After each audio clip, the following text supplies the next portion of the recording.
Good afternoon, YouTube. I have a video today about a piece of EDC gear that is not a knife. Um, I was listening to some people talk about Blade Show and Shot Show and how it's unfortunate, but there's a lot of body odor around, and one really important piece of EDC gear that I never leave the house without. Even if I was to have to leave the house without a knife, I'm not leaving the house without a shower. But you know, sometimes you get on these trips, and for whatever reason, you might end up having to skip a day, or I don't know. Maybe, I think all hotels have showers now. So, but regardless, like, I mean, it might be one thing that you may want to consider if you're gonna pop up at a public setting and you're gonna be surrounded by a bunch of grown men who, all the body heat surrounding, inside one building, gets to it gets musty. You don't want to be contributing to that. So it's cold outside, and these are some of my favorite uh, fragrances to EDC, and for real, I do that. So what you got? MFK is what I call as Mason or Mason Francis Kirk Gentle Fluidity. This was a really good standalone fragrance. It smells excellent by itself, but it also pairs very well with the regular old Sauvage EDT, the Eau de Toilette.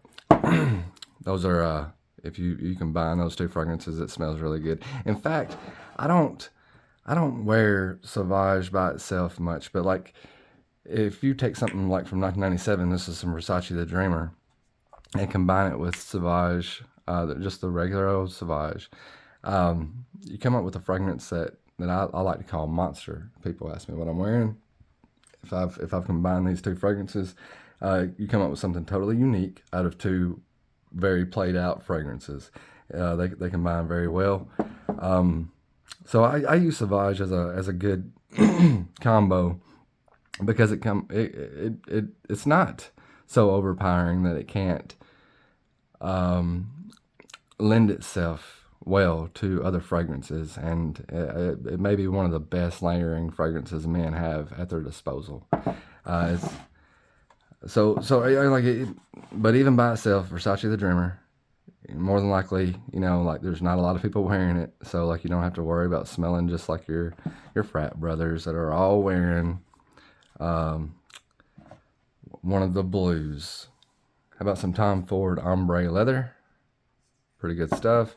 You don't have to carry the full bottles. You can always buy these little atomizers, like 5 milliliters or even 2.5 milliliters or whatever. That should be enough for a good fragrance to get you through for a few days. One of my favorites to cut through all this cold is the Sauvage Elixir. This is another, it's a Dior. It is a flanker from the original Sauvage, but it's much stronger. I'm not going to do like reviews on all these, but look, these are all home runs, like for cold weather. They'll last you all day. Any of them could definitely enhance your smell throughout the day by themselves, but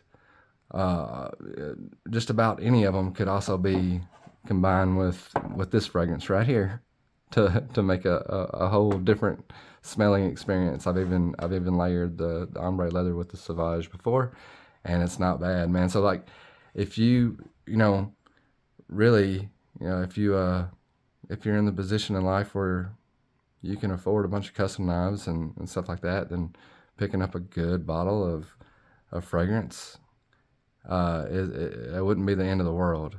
So like, this is one of the pieces of EDC that I will never leave home without. Either, whether it's on me, and I always carry extra. So like, I've always got bottles of something with me. Like, so that's just my 2 cents, but I think you guys could probably benefit from picking up this habit of adding some fragrance to your EDC if you haven't already. Thanks.